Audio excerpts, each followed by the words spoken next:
Pro Group Management. Workers' comp that works for you. This is 7 at 7 from the Las Vegas Review-Journal. Good evening, I'm Jen Ah. Thanks for joining us on 7 at 7. In Top Stories, sponsored by Nevada Hand's Silver Sky Assisted Living Community. Learn more at nevadahand.org. We have an update on a story we first brought to you this morning. A body found in a barrel at Lake Mead. A Las Vegas police official now says the body may have been dumped in the lake back in the 1980s.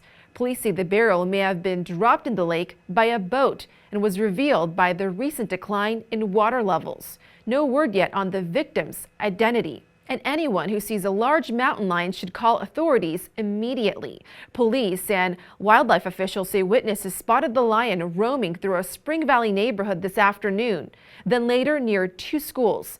The elusive lion reportedly slipped through a police dragnet even after being tranquilized. Officials have since suspended their search. And we have an update on the 4 men arrested in connection with a series of fuel thefts across Las Vegas Valley. Police say 3 of the suspects stole more than 10,000 gallons of fuel from gas stations using trucks with altered tanks that took hours to fill. The 4th man was arrested after police say he admitted to altering vehicles in a backyard chop shop. On the Las Vegas Strip, hundreds march on May Day for undocumented immigrants. Several groups, including Make the Road Nevada and Culinary Local 226, organized the march to call for stronger protections for immigrants and workers. In business, sponsored by Bank of Nevada, Bank on Accountability. The Las Vegas housing market shows some signs of cooling off. March resales fell about 12% from a year earlier, according to Las Vegas realtors. But the median sales price rose again to a record $460,000. In Henderson, Aristocrat Gaming breaks ground on a new slot machine production facility. The building will have more than 240,000 square feet of production warehouse facilities, expected to open in the fall of 2023. Aristocrat says increased demand is spurring expansion from its current location in Summerlin. In weather, sponsored by Star Nursery, your garden's partner for every blooming thing. A windy start to the work week. As for tonight, the winds are still in the double digits with temps in the 80s. Should cool to the 70s by 11 p.m., then 60s overnight. On Tuesday, another gusty day with a high of 82 and low of 59 degrees. Winds blowing around 30 miles per hour. Then a calm and bright Wednesday in the 80s before returning to the 90s on Thursday and some clouds on Friday. On Saturday, more sunny skies in the 90s until a cold front moves through starting Sunday with more gusts.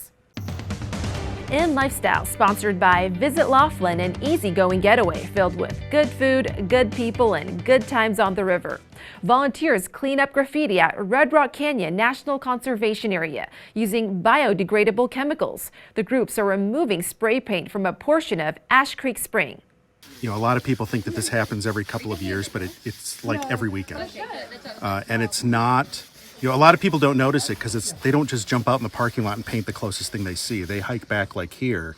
They hike back, you know, half a mile. Sometimes we've gone back as far as 1.5 miles, 2 miles and found graffiti. If you see people painting graffiti, officials say do not approach them. Instead, contact authorities and give a good description. After a 2-year delay and 3 days of action, Las Vegas is receiving rave reviews as the host for the NFL Draft. Review Journal's Renee Summerhour has more on those reviews from the NFL Commissioner himself. Renee? Jen, better than perfect is what the NFL Commissioner Roger Goodell told the Review Journal. He said Las Vegas did such a great job. They really wanted to make this a big event, and they made it bigger than we ever imagined. Goodell was joined in Las Vegas by representatives of all 32 NFL teams and more than 300,000 fans over the 3 days, according to the NFL. Las Vegas used the opportunity to provide countless only-in-Vegas moments, such as the Blue Man Group kicking off Day 3 on Saturday, overlooking the red carpet stage built over the fountains of Bellagio. Once people got in there and they saw the way it was set up and, the ingress, egress to each area, it just worked out well. The flow of all the people just wanting to travel between the two areas there. No one was really complaining about it. A few lines for autographs and such, but, besides that, everything was pretty smooth. Although hyped up, crowds were well behaved for the most part, according to Clark County Commissioner Michael Naft. Arrest numbers for the 3 days were not available on Saturday. However, after the first day of the draft, Metro PD tweeted there had been no major incidents. Jen? In health, the program helps families dealing with cancer. The Candlelighters Childhood Cancer Foundation already offered college scholarships to teens living with cancer in Nevada, but now it's making them available to their siblings as well. To apply, visit candlelightersnv.org. Sports, brought to you by Station Casinos, STN Sports. Download the app today. This morning, we introduced you to the Raiders' 2022 draft class, but the team also signed 13 undrafted free agents. While these players may not make an immediate impact, they could be developed into productive players down the road. Virginia Tech wide receiver Trey Turner and Missouri Western cornerback Sam Webb both had consensus draftable grades. Other notable signings include Cal quarterback Chase Garbers and Southern California safety Isaiah Palamau. For more on the undrafted free agent class, visit vegasnation.com. Sports betting, sponsored by Las Vegas Paiute Tribal Smoke and Cigar Shop. The NHL playoffs are underway and the Colorado Avalanche are the plus 350 favorites at the Westgate SuperBook to win the Stanley Cup. The Florida Panthers are the plus 450 second choice and the Calgary Flames are the 7-1 third pick. Every other team is in double digits, with the two-time defending NHL champion Tampa Bay Lightning and Toronto Maple Leafs at 10-1, the Carolina Hurricanes at 12-1, the Boston Bruins and Minnesota Wild at 16-1, and the Edmonton Oilers and St. Louis Blues at 18-1. In entertainment, when will Celine Dion return to the stage? And what does this mean for her Vegas residency at Resorts World? Review Journal's John Katsimitidis has the latest on this story. Celine Dion is moving the start of her international tour to February 2023. It was supposed to start in May of this year. What that means to Las Vegas is she could conceivably restart her live performances at the theater at Resorts World. This is all conditional on her health cooperating, but there are dates open in the fall that would allow her to return to the stage this year in Las Vegas and then resume her international tour plans next year. We'll see how this all shakes out, but that is a possibility.